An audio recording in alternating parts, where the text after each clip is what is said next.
konteksti është disi ndryshëm, pra me luftën në Ukrainë, konfliktin me Iranin dhe nga ana tjetër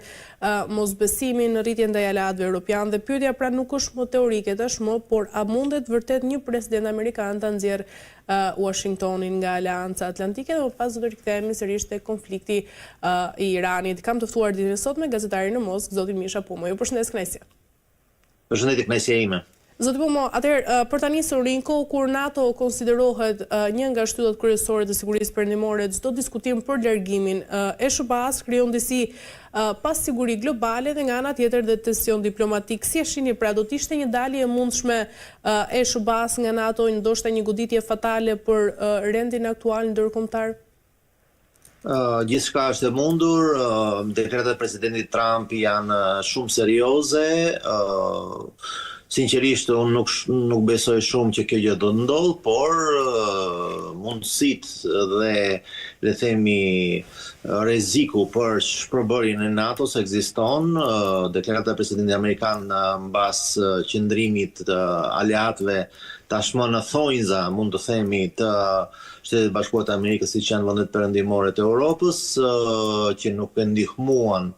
Shtetet Bashkuara të Amerikës në operacionin e tyre së bashku me Izraelin në Gjirin Persik, tregon që mes tyre ka një qarje të madhe dhe sigurisht që presidenti Trump do të marrë hak. Kështu të paktën deklaratat bëjnë të mendosh që sigurisht situata do të përkeqësohet në marrëdhënien mes tyre. Ndërkaq zoti Pumo, dhe roli i Donald Trump në këtë debat është disi thelbësor, pra pasi ai ka shprehur dhe skepticizëm ndaj aleancave tradicionale dhe barës që mbajnë SBA-t. Mendoni se kjo është një strategji presioni ndaj aleatëve apo ndoshta është vërtet një ndryshim real i politikës amerikane? Ka logjik në këto që thoni, domethënë në kuptimin që vërtet presidenti Trump mund ta përdorë këtë si levë për të ushtruar presione, për të arritur domethënë miratimin dhe le të themi konvokimin e vendeve perëndimore në proceset që po ndodhin gjeopolitike në mbar botën. Europa duke konsideruar këtë luftë domethënë në Iran si një luftë jo të tyren, si një luftë të Izraelit dhe Shtetit Bashkuar të Amerikës, logjikisht nuk pranon, megjithse është e çuditshme sepse disa vende, siç e mbajnë mend, në 19 mars të vendet të NATO-s flasim, deklaruan që do ta mbështesin Shtetet Bashkuara të Amerikës në Gjirin Persik, këto ishin edhe Britania e Madhe, Franca, Italia, Japonia, Hollanda.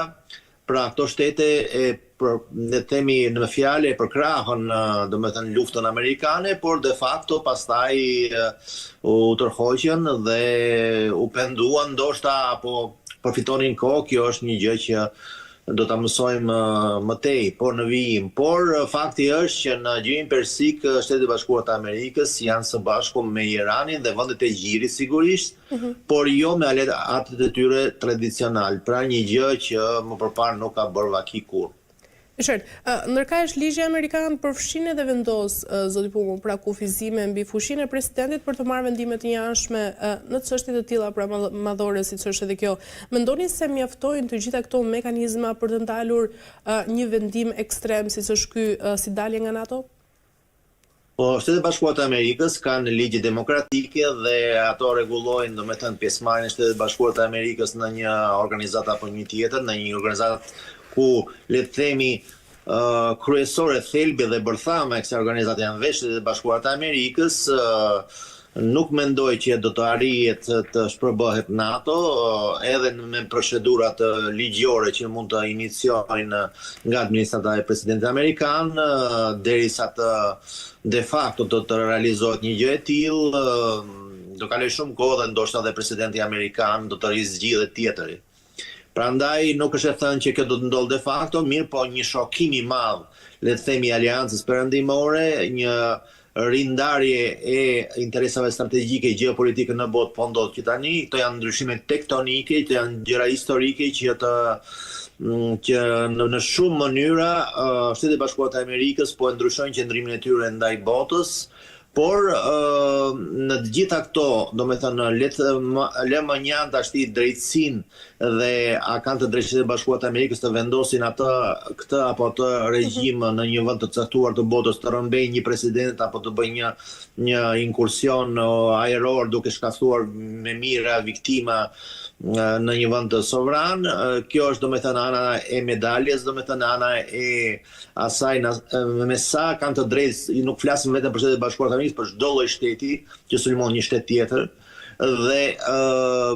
këtu, do me thënë, është, do me thënë, ajo e mira me të keqen, lufta gjithmonë e mira me të keqen. Por në gjeopolitik, le të themi hapur, këto gjëra nuk pinë ujë. Do me thënë, është ligji i xhunglës gjithmonë që ka triumfuar, peshku e madh ha peshkun e vogël e tjerë. Por po të flasim tashmë për interesa gjeopolitike të Shtetit Bashkuar të Amerikës, kjo luftë në Iran është logjike për të dobësuar, do me thënë, kundërshtarin kryesor dhe thelbësor të Shteteve të Bashkuara të Amerikës në të ardhmen, dhe kjo është Kina. Kina po në mënyrë maramëndse po zhvillohet, po glabron në tregje të ndryshme, po fillon të po vazhdon ekspansionin e drejtime edhe të Europës në pika të ndryshme me bashkëpunimin e ndryshëm mes Bashkimit Evropian dhe Kinës. Pra, në të ardhmen është rreziku kryesor i Shtetit Bashkuar të Amerikës dhe lufta në Iran nuk është thjesht një dëshirë për të përmbysur një regjim të ajatollahëve, gjë që e dëshiron Izraeli, por është një perspektivë, është një largpamësi, do të thoja, dhe interesat e Shtetit Bashkuar të Amerikës është që Kina të mos përforcohet akoma më tej. Zotëpumë, por sa i përket konfliktit pra Iran-Izrael, mendoni se vetë Donald Trump u fut në këtë konflikt pa pasur një plan të qartë për daljen nga kjo luftë, apo tani po mundohet ndoshta ta improvizojë, ta shuaj? Po, është shumë kollaj tash të flasësh që është një luftë e padrejtë, do me thënë edhe si e tillë është e vërtet, do me thënë, por këtu ka pasur edhe ato interesat gjeopolitike të amerikanëve dhe lobi ebre në Shtetet Bashkuara të Amerikës që është shumë i fuqishëm dhe siç e dim, jo vetëm republikanët janë të shumë të lidhur me lobin ebre, por edhe demokratët. Nuk është që vetëm presidenti Trump ka lidhje të fuqishme me lobin ebre. Gjithsesi në kohën e, domethënë, qëndrimit në Shtëpinë e Bardhë të administratës së presidentit Trump, sigurisht ato lidhje janë përforcuar. Por dhe kjo ka ndikuar sigurisht për të mbështetur Izraelin në le të themi në dëshirën e tij të madhe për të goditur, domethënë, duke pasur rastin unik që nuk do të vinë ndoshta kur Izraeli për të goditur në një mënyrë të ashpër Iranin, duke shkaktuar dëme të mëdha, nga të cilat Irani fizikisht mund t'i duhen 10 vite për të riforcuar. Por çuditërisht nga ana tjetër, kjo luftë në një farë mënyrë paradoksale i intereson edhe Iranit dhe Shtetet Bashkuara të Amerikës, sepse Irani, duke u kthyer tashmë në një qendër rezistence kundër, siç e quhen ata, imperializmin amerikan, po flasim me terminologji komuniste, por gjithsesi ata e përdorin, domethënë ajatollahët këtë terminologji. Ata kthehen në një pikë të rëndësishme, domethënë globale, të gjeopolitikës dhe në të ardhmen mund të përfitojnë shumë nga kjo luftë. Flas për gjirin e Hormuzit, për tarifat dhe taksat që ata mund të vendosin atje, për le të themi kufizimin e hegemonisë amerikane, jo vetëm në rajon, por në mbar botën, duke parë që domethënë shuplakës mund t'i kthesh me shuplak, dhe kjo gjë sigurisht që nuk përforcon imazhin e Shtetit Bashkuar të Amerikës. Nga ana tjetër, vetë Shtetet Bashkuara të Amerikës, duke zgjatur sadopak të luftë, nuk mund ta zgjasin pa fund, sepse në Shtetet Bashkuara të Amerikës janë dhe zgjedhjet në Senat, dhe të cilat mund ndikojnë sidomos në mënyrë të dëmshme për ecurinë e zgjedhjeve ndaj republikanëve, që gëzojnë tashmë në këtë moment, le të themi, rejtingun më të ulët që mund të ekzistojë, domethënë që nga kohë që u zgjodh presidenti Trump. Pra, ata nuk mund ta zgjasin luftën pafund, por duke krijuar këtë krizë energjetike ata godasin me një gur disa zogj dhe një nga zogjt e tashmë që është zogu i njerëkës, nëse mund ta quajmë të tillë, është Europa, që goditet goxha nga kjo rritje çmimesh dhe goditet në radhë të parë dhe që është pikë synimi kryesor i Shtetit Bashkuar të Amerikës është Kina. Kina që domethënë nga Irani ka marrë pjesën ndërmuese të furnizimeve me gaz dhe me naftë dhe kjo gjë mund të bëj, domethënë mund të ngadalsoj zhvillimin ekonomik të Kinës në të ardhmen dhe kjo mund të le të themi mund të kurorzohet me një sukses të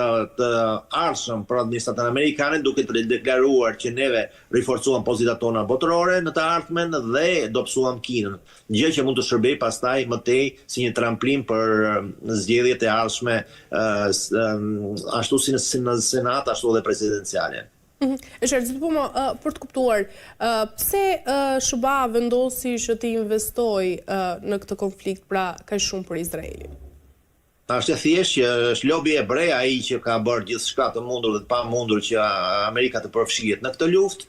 Ndoshta ka dhe divergjenca mes tyre, sigurisht që J.D. Vance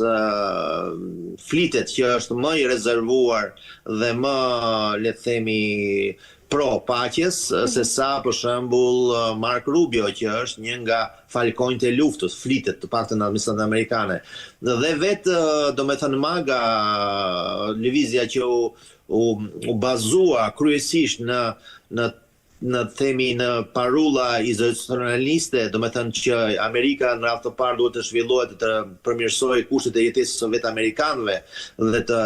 jetë domethënë zonja e vetes në vetë Amerikë. Në radhë të parë të zgjidhë problemet e inflacionit, e emigracionit, e gjitha këto. Dhe mirë po tashti po del në pak që të gjitha ato premtimit që ishin bërë para zgjedhjeve, po kalojnë në plan të dytë dhe le të themi politika agresive jashtme amerikane, por i kthehet në mënyrë më të vendosur se kur dhe dividendet e saj sigurisht, por dhe minuset e saj do t'i gëzojnë jo vetëm administrata e tanishme, por dhe ato që do vijojnë. Në fakt, zoti Pumo, parashikimet për një rrëzim të shpejtë të leadershipit në Teheran kanë qenë të shumta, por nga ana tjetër i gjithë realiteti në Teheran duket disi ndryshe. Pse dështoi i gjithë parashikimi për rrëzimin e shpejtë në Teheran, të regjimit të Teheran, zoti Pumo, dhe ai ishte ndoshta një keq lexim i të gjithë realitetit iranian? Është e çuditshme që Shtetet Bashkuara të Amerikës nuk mësuan nga përvoja e hidhur e Rusisë, do të thoja, që ka bërë të njëjtët gabime nëse doni në luftën me Ukrainën. Nga njëra anë kur u bë inkursioni në Venezuelë, edhe këtu disa mass media tregonin jashtë se duhet bërë lufta me regjimet e padëshirueshme, etj, domethënë duke i kapur brenda ditës, duke i deportuar. Por nga ana tjetër, Irani nuk është Venezuela, të gjithë ata domethënë që mendonin për një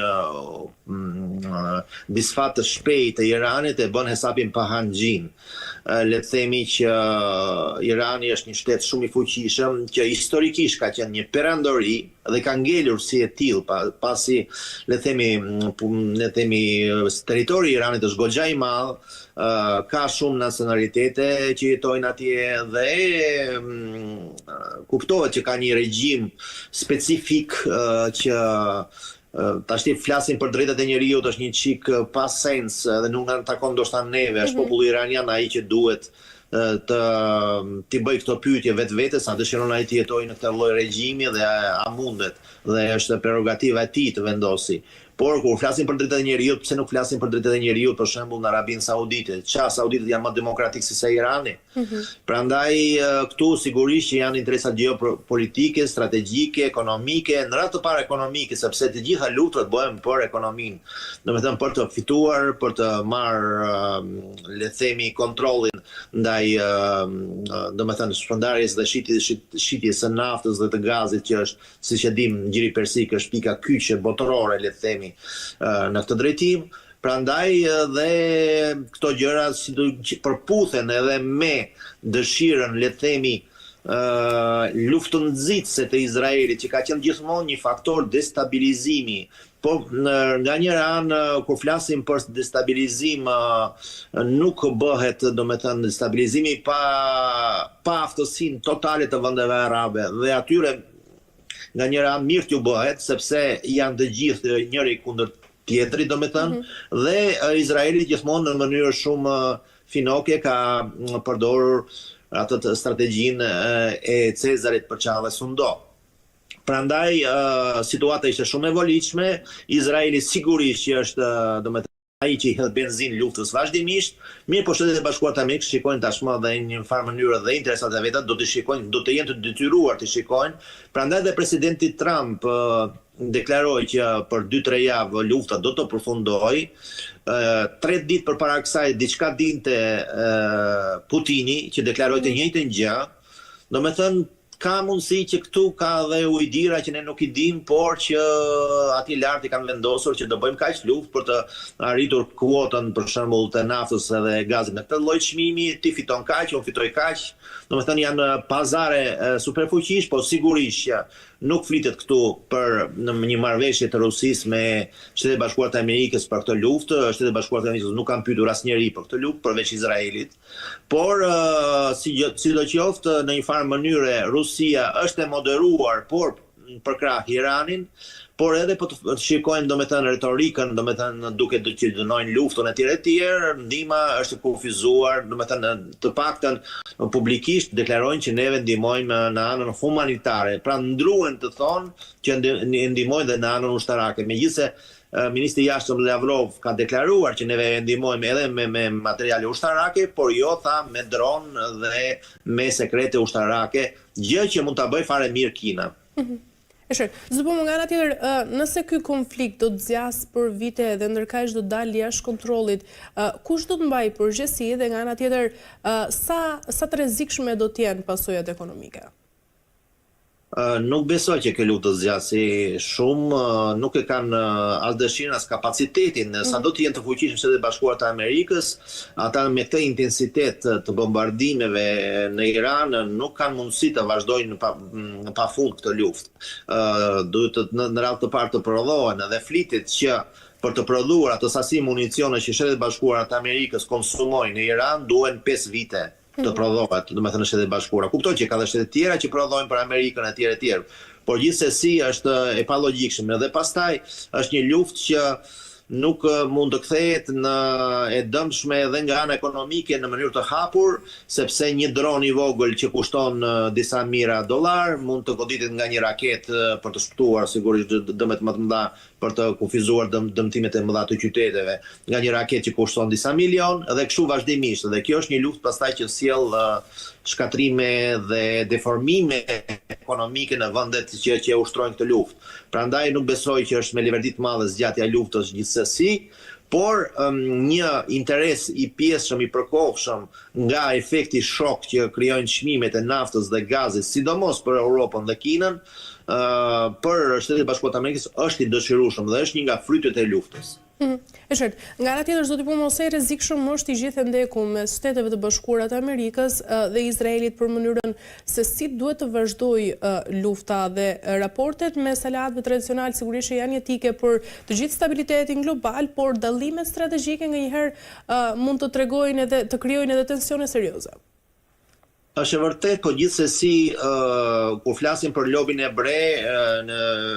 flasim për lobin hebre në nivelet më të larta të politikës amerikane, maksimale, dhe është një shtet i krijuar edhe nga lobi hebre, domethënë që ka marrë pjesë në mënyrë aktive në formimin e Shteteve të Bashkuara të Amerikës, prandaj këtu nuk mund të flasim për një shtet që do të prishte marrëdhëniet me Izraelin ndonjëherë. Është e pamundur dhe e pa imagjinueshme. Por nga ana tjetër, gjithsesi ka dhe diferenca interesash, sepse interesat e Izraelit i dihen tashmë, nga ana tjetër Izraeli pa Shtetet e Bashkuara të Amerikës është një zero. Është një shtet i fuqishëm, por është një shtet shumë i vogël mikroskopik në krahasim me gjithë vendet që e rrethojnë. Dhe merita e Izraelit dhe aftësia e tij është vetëm se ai është miku më i ngushtë i Shtetit të Bashkuara të Amerikës. Dhe pa pa Shtetet e Bashkuara të Amerikës, Izraeli nuk do të duronte një luftë të gjatë me vendet arabe apo me Iranin, që siç e din nuk është vend arab sigurisht. Por nga ana tjetër edhe politika izraelite që të godasin kur godasin, domethënë pa skrupull, domethënë edhe shkollat, edhe godasin fëmijët, vrasin gra dhe bëjnë krime të tmerrshme që edhe nazistët nganjëherë do të tmerroheshin. Këto gjëra domethënë duhen sigurisht ndaluar dhe Shtetet e Bashkuara të Amerikës mendoj që në këtë drejtim mund të bënin shumë më tepër për të frenuar domethënë ato oreksin sionist dhe të bënin të mundur një paqe më lojale, më interesante, më largpamse, duke mos i poshtruar dhe vrarë dhe prerë popujt që janë rreth Izraelit, por të gjinin një kompromis dhe një konsensus në paqen botërore. Ndërkaq do të thonë sa i përket edhe Turqisë, e cila historikisht ka kërkuar të luajë disi një rol kyç në lidhjen e mesme, herë si një ndërmjetës dhe nga ana tjetër herë si aktor aktiv politik. Mendoni se tashmë po synon Ankaraja të rrisë ndoshta ndikimin e saj përmes gjithë kësaj retorike të fortë që po përdor tashmë në këtë konflikt? Turqia është një vend, le të themi, që gjithmonë është përpjekur dhe në një farë mënyrë ka arritur të ketë interesat e veta në konflikte të ndryshme, mirë po në këtë konflikt të tanishëm nuk është Turqia iniciatori sigurisht, ndryshe ishte situata për shembull në Siri, kur domethënë sigurisht inkurajoheshin forcat antiqeveritare të Asadit, ndaj Asadit, kundër Asadit pra. Këtu në Iran sigurisht që Turqia është interesuar në konservimin e shtetit iranian, në mos shpërbërjen e tij, pasi dekompozimi i Iranit në shtetet të vogla, në shtetet domethënë mund të krijonte një rrezik të madh, jo vetëm për sigurinë në Gjirin Persik, por në mbar botën. Sidomos do të hapej ajo kutia e Pandorës dhe çështja e kurdëve do dilte në pah, domethënë si një nga le të themi popujt që ka popullsinë më të madhe në botë, domethënë 40 milion kurd jetojnë, që nuk kanë shtetin e tyre, pra është kombi më i madh që nuk ka shtetin e tyre. Dhe sigurisht që vende të tilla, jo vetëm Irani, por edhe Iraku, Siria, por dhe Turqia, sidomos Turqia, do të dridheshin nga rreziku, le të themi, i rikrijimit të rrezikut kurd dhe në këtë aspekt sigurisht që Turqia do të dëshironte që Irani të ishte një vend unik, domethënë që të vazhdonin politikën që vazhdojnë deri tash. Në një farë mënyrë Irani nuk ka qenë aleat i Turqisë asnjëherë, por nga halli tashmë Turqia është bërë dhe më e durueshme dhe kur kanë fluturuar disa rakete në drejtim të Turqisë, që janë fatmirësisht janë kapur nga forcat kundërerore të NATO-s, ka të ngjarë që këto kanë qenë sigurisht provat përfundimtare nuk ekzistojnë, por gjithsesi të paktën Irani kështu deklaron që këto kanë qenë raketa të lëshuara kastile nga Izraeli për të shpërthyer një luftë tjetër, një vatër të re lufte mes Turqisë dhe NATO-s nga një anë dhe Iranit nga ana tjetër. Pra për të inkuadruar NATO në mënyrë indirekte nga ana tjetër. Gjë që është pa sukses deri tash. Zoti Pullman, ndërkohë të gjithë në një klim tensioni ku çdo deklaratë politike ka sigurisht ndikim të menjëhershëm global dhe retorika e liderëve mund të ndesë ose ta shuaj konfliktin. Mendoni se të gjitha këto deklarata pra shohin nga ana e Turqisë apo nga vende të tjera e ndihmojnë në zgjedhjen e kësaj krize në lidhjen e mesme apo ndoshta e përshkallëzojnë më shumë atë? Po, për sa i përket deklaratave të Erdoganit kohët e fundit, me sa dim, do të paktën me ato që kemi dëgjuar, janë deklarata të matura, që nuk, le të themi, nuk ndjellin mundësinë e përshkallëzimit të konfliktit, por gjithsesi Turqia është e vendosur sigurisht të mbrojë interesat e veta dhe territorin e vet, është e qartë, është logjike dhe është e drejtë. Nga ana tjetër ka varë se sa domethënë këto deklarata paqëdashëse de facto mund bien ndesh me dëshirën izraelite të ekspansionit dhe veprimeve të tyre për të ndërlikuar situatën në rajon për interesat e tyre. Gjithashtu Shtetet e Bashkuara të Amerikës do të dëshironin sigurisht një goditje të Iranit edhe në anën toksore, por jo me duart e tyre, pasi është e qartë që një operacion toksor në Iran do të sillte viktimat e jashtëzakonshme në forcat njerëzore, gjë që nuk e dëshirojnë Shtetet e Bashkuara të Amerikës, se këta e kanë të qartë. Dhe prandaj, edhe nëse do të vijonte ndonjë sulm, le themi në toksor në Iran, ai do të bëhej për kapjen e disa ishujve strategjik në gjirin e Hormuzit për të kontrolluar më tej, domethënë, lundrimin në atë zonë. E qartë, zdo po nga ana tjetër, edhe akuzat për luftë të palishme, për ashtu si kanë ardhur nga ana e Ankaras, hapin sigurisht një debat të gjerë mbi gjithë legitimitetin e veprimeve ushtarake në rejon. Sot, zoti Pumo, kush vendos se çfarë është e lishme në konflikte ndërkombëtare? Është një pyetje shumë e drejtë me vend dhe gjithçka që bëhet është bërë, domethënë, një kaos total, jemi kthyer në mesjet, kur secili bën atë që do. Ligji ndërkombëtar është përdosur një herë për gjithmonë, domethënë OKB-ja është kthyer në Ligën e Nacioneve, Ligën e Kombeve të para luftës dytë botërore, që askush nuk e pyeste. Le të kujtojmë që në Ligën e Kombeve, kur për shembull Italia sulmoi Eritren, ato shumë kombe e dënuan, këta akte kështu, por nuk morën dot asnjë gjë. Të njëjtën gjë po ndodhet tash, ku OKB-ja dhe Këshilli i Sigurimit që përbëhet nga vendet që sulmojnë, nuk vendos asnjë gjë. Prandaj dhe ligji ndërkombëtar nuk funksionon. Nga ana tjetër, funksionon regjimi i frikës dhe kush ka armën bërthamore është mbreti i situatës. Këtë gjë e dëshmon Korea e Veriut, që është një shtet teje i varfër, në skamja është e përtejshme, domethënë e pa imagjinueshme, por duke pasur domethënë armën bërthamore, kjo është një siguri dhe çuditërisht Korean e Veriut nuk e ngacmon njeri. Pra, kjo tregon që në një farë mënyre Irani, kur dëshiron të prodhoj armën bërthamore, logjikon që me që e ka Izraeli, pse mos ta kem unë. Kjo është logjika, domethënë, e të fortit. Sigurisht që mendoj që këtu nuk ka asnjë oscilacion dhe mendime të ndryshme, ku superfuqit kanë të njëjtin interes që Irani sigurisht të mos ketë armën bërthamore. Mos përhapja e armën bërthamore është një nga, le të themi, pikat kyçe të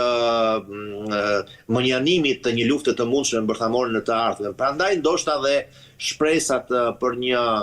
tubim, le të themi, mes Kinës, Rusisë dhe Shtetet Bashkuara të Amerikës për sa i përket kufizimit të armëve bërthamore mund të arrihet në brenda këtij viti. Dhe jo më kohë, pavarësisht nga divergjencat dhe interesat e ndryshme gjeopolitike, ndoshta dhe strategjike mes Kinës dhe Shtetet Bashkuara të Amerikës, por dhe Rusisë, jo më kohë flitet për vizitën e presidentit amerikan në Kinë, pa shkaqe është shtyr për një muaj, por gjithsesi këto gjëra bëjnë të mendojnë që sado të duket e shmendër kjo botë, gjithsesi secili ruan lëkurën e vet. E qartë, mirë, zoti Pumo, për ta mbyllur ndërkaq, deklaratat e Iranit për të kufizuar kalimin për Shtetet e Bashkuara të Amerikës përfaqëson sigurisht një sfidë direkte ndaj superfuqisë më të madhe ushtarake në botë. Mendoni se mundet ta përballojë Irani pasojën e një përballje të drejtë për drejtë me SHBA-n? Nuk mendoj që dikush mund ta përballojë drejt për drejt fuqinë amerikane, por situata është, domethënë, në terren është ndryshe, nuk është një fushë, domethënë një battlefield ku si në Irak, ku më tepër Shtetet Bashkuara të Amerikës kishin jo vetëm domethënë shkretirën përpara, por edhe, le të themi, forcat e ndryshme aleate që ndihmuan Shtetet Bashkuara të Amerikës dhe më tepër dhe Rusia bile se ka përkrahur sidomos në pjesën e parë të luftës me Irakun.